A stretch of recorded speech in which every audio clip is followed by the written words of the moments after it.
Good mid-morning, Anarchy Land. And how are you doing on this Monday after the hour change yesterday? I'm trying to catch up. After having Antonio home for 2 days last week, sick. A time change. Oh my god. Alright, let's get this. America, how free are we really? Central Marx, edited by Leon Trotsky's book I'm using. Remember, this is about learning about different governing systems and where they came from, how they became a governing system. It's also about learning about the people who created them. It's not about pointing fingers, nitpicking at each other. No. It's about learning about these socialism, communism, all these things. And people created them, put them in place, and why they go wrong. And how some countries like Finland get it right. Alright. Let's start on this with commodities. When Karl Marx first defined what qualifies as a commodity, he looked at items in terms of labor hours, to create the commodity.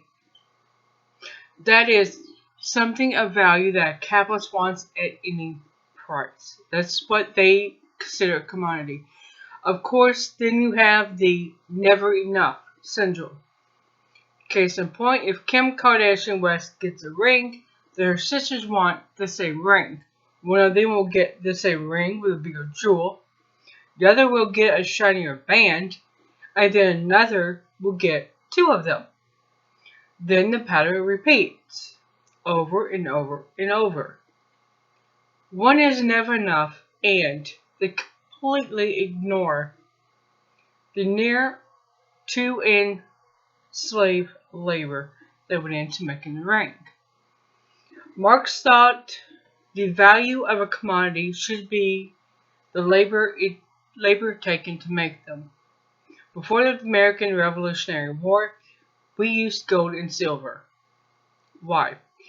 Because their value was based on the work to dig for them. And if you ever watch Gold Rush on Discovery Channel, they go to a lot of work just for an ounce of gold. Oh. The harder you worked, the higher the value. This Marx understood very well. In our society of throwaways, we have forgotten the true value of commodities. It's the hours of near enslaved hours we don't want to think about. No one wants to think about children in Bangladesh living some decrepit hellhole and working in it that could collapse at any moment. Look at China. They just had a hospital collapse with COVID-19, coronavirus, whatever they're going to call it, this week. And the hospital just collapsed under the pressure.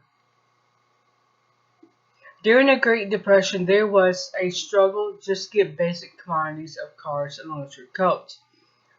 We're about to see a situation like that, if not worse. I think it's going to be worse because, one, it's more of us. Two, we're a hell of a lot more greedy. Three, we don't help each other as much.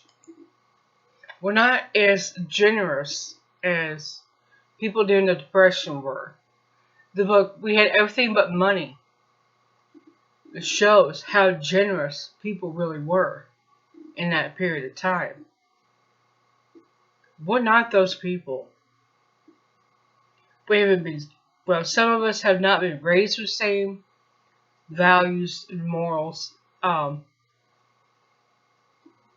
People are just different. I mean, we would be better off living as they lived than we are living the way we do now. That's my opinion. You don't have to adapt it.